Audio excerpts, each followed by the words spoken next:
So Lost and Gone Forever is the first track on the album, and ironically it was actually the last track we wrote. Somehow Joey and I at the last minute thought Coal Dust and Shadows, which is the second track on the album, which we had originally thought of starting the album with, didn't have, well, the impact that we wanted it to have as an intro track. And the story had actually been complete at that point for me in a lot of ways. And so I was not sure exactly how to write that first track, Lost and Gone Forever, lyrically speaking. Clementine, who is the heroine of the actual story, in Coal Dust and Shadows, is actually telling the story as an old woman recounting what had happened throughout her life, particularly this episode of losing her husband in a mining accident. So I had started to pull from personal experience throughout the whole album. I guess what ended up happening on Lost and Gone was, I imagine, Clementine was actually on her deathbed. I had just gone through losing both of my grandparents on my maternal side, and for me, seeing them both go and being there with them when they went, I guess had some incredibly deep impact on me writing this album. I really wasn't aware of it until I completed Lost and Gone, the lyrics for that. And essentially it's Clementine in some sort of nursing home or hospital facility, and death or the spiritual comes to take her and soothe her and asks her to, as a sort of rite of passage, to tell her story, her life story, so that it's not lost and gone forever. And I hadn't planned on that happening, and we had already named the album Lost and Gone Forever, and then that happened. So it was just one of those moments that for me really marked it as something important artistically for me personally.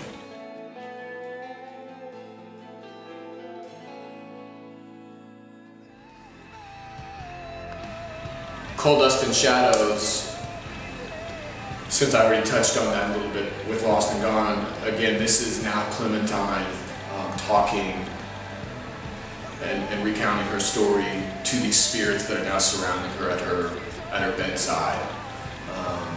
And it sort of sets up the tone of the album, which is a fairly sad and somewhat cynical album in a lot of ways. And again, I think as an artist and as a writer, it's hard to not let whatever's happening in your life not influence your art. And so clearly I was seeing a lot of what I was feeling about the world come through Clementine.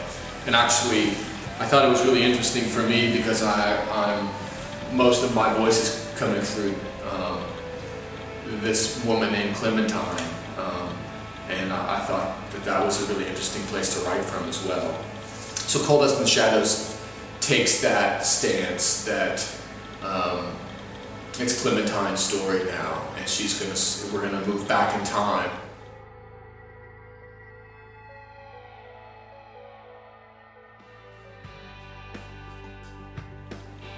The next song is Canary. And Canary switches voices at that point. Now we're hearing Jack talk about their youth, and in my mind, I wouldn't want to put a time frame on it. In my mind, you know, it could be the 1920s, it could be the 1970s. I was heavily influenced by the documentary Harlan County, USA. In my head, I sort of oscillate between those two time periods. At any rate, Jack and Clementine have just been married very young. Jack is a coal miner, and Clementine is sort of your traditional stay-at-home wife. They have no children yet, and this song sort of sets up, from Jack's perspective, that he realizes that Clementine is not feeling well or acting normal. In my story, Clementine has visions. I don't know if you call them dreams, but she has this extra sense about her that she feels something isn't quite right. And so the song sort of sets that up, and Jack is concerned for Clementine. And he, at the end of the song, he's saying, you know, what do the bones say? And I took that as like, you know, the sort of like superstition that her visions, you know, like rolling the bones. What does she see for the future? I guess he's afraid for her that this youthfulness is going away too quickly.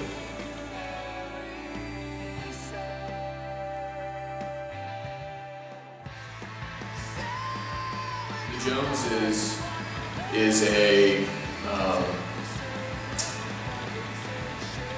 fairly aggressive tune, and this one actually was an early song as well. It was something different for me to write as far as the music goes, and for Joey and I to compose. We had the first half of the song sort of done, and we were starting to work with Chris.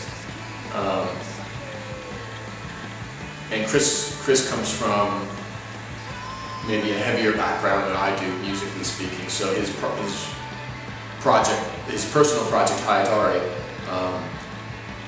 is a detuned, you know, down to A, really sludgy, doomy sort of sound. And I guess in my thinking was, hey, let's, you know, it's sort of like Chris is coming into the band as a writer now. Let's give him this space and let's open it up. And so that's why in the Joneses you have this sort of funny, really fast-paced beginning that just drops out, the bottom drops out, and you end up in this sort of doom space. I'm basically, the song is about coal mining and our taking for granted electricity and the sacrifices that are made to bring us these comforts, and we don't realize the struggles that take place historically and even now in a contemporary way within mining, coal mining. So that was the first part of the song, and as soon as I say Mile Under the Surface, you get this doom section, and it just lyrically, again, it was one of those moments on the album. It was like, oh, it's almost like a Bob Ross happy accident moment.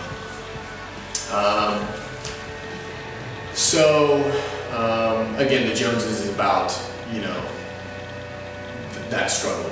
It sort of introduces coal mining into the album.